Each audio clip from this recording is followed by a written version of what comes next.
Sa oral arguments kanina, kinwestiyon ng Korte Suprema ang pag-remit ng PhilHealth ng 60 billion pesos sa national government kahit may utang pa ito. Nakatutok si Mark Salazar. Sumentro ang Korte Suprema sa lagay ng pananalapi ng PhilHealth para masagot ang tanong, bakit nag-remit ito ng 60 billion pesos sa national government kung may mga utang pa? Si Associate Justice Amy Lazaro Javier ang humimay sa isyong ito. Has PhilHealth paid all the recorded and recognized claims Your Honor, before it transferred the funds to the Treasury? Your Honor, in a certain cut-off date, Your Honor, definitely hindi ho. Natin mababayaran lahat ng Not paid po. all were paid, Yes, and ma'am. yet you transferred the funds already. Sa 2021 financial statement ng PhilHealth na inaudit ng COA, 1.16 trillion pesos pa ang bayarin ng PhilHealth sa mga benepisyo, habang 347 billion lang ang asset nito. Ibig sabihin, mahigit 816 billion pesos ang deficit ng PhilHealth. Sabi ng adverse opinion ng COA, hindi sinunod ng PhilHealth ang tamang accounting standard at malamang na mas malaki pa ang deficit nila.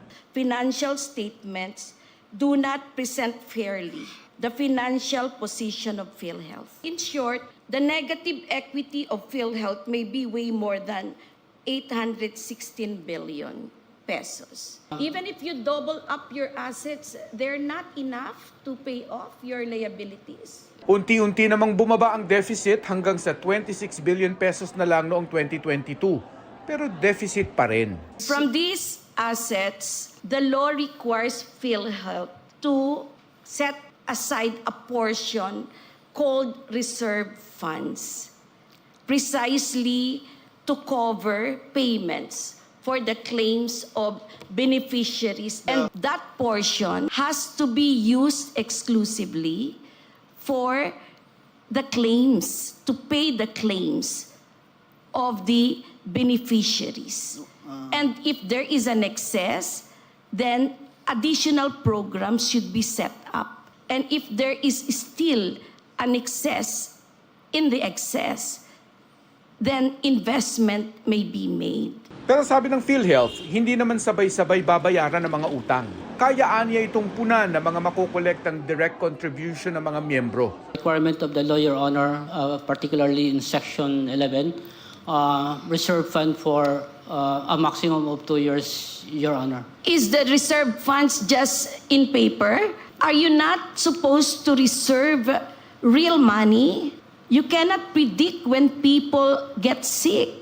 Sabi rin ng Government Corporate Council ng PhilHealth, hindi mababangkarote ang PhilHealth dahil sagot ito ng gobyerno. It is the state insurance company. It cannot be insolvent because by law, the government of the Philippines guarantees the financial viability of the program or the National Health Program administered by PhilHealth. Sa labas ng Korte Suprema, nagpahayag ang mga petitioner kung bakit nila ipinababalik sa gobyerno ang 60 billion pesos na kinuha nila sa PhilHealth. Kulang na nga yung pondo, binawi pa, no? Inabandon na ng gobyerno yung kanyang pananagutan na magbigay ng subsidiya para doon sa mga indirect contributor, mga indigent, no? At ipinapapasan ngayon doon sa mga kontribusyon ng mga manggagawa. Malinaw po na hindi sapat ang pondo ng PhilHealth para dun sa sinasabi nating reserve fund nito. Hindi kasi sapat na sasabihin natin na basta may balancing pondo ang PhilHealth ay excess fund na ito. Kanina nag-file din ng petition si Dr. Tony Leachon laban sa gobyerno at kongreso sa pagbibigay naman ng zero budget sa PhilHealth para sa 2025. Nagpapatuloy pa rin ang oral argument sa Korte Suprema. Para sa GMA Integrated News, Mark Salazar, nakatutok 24 oras.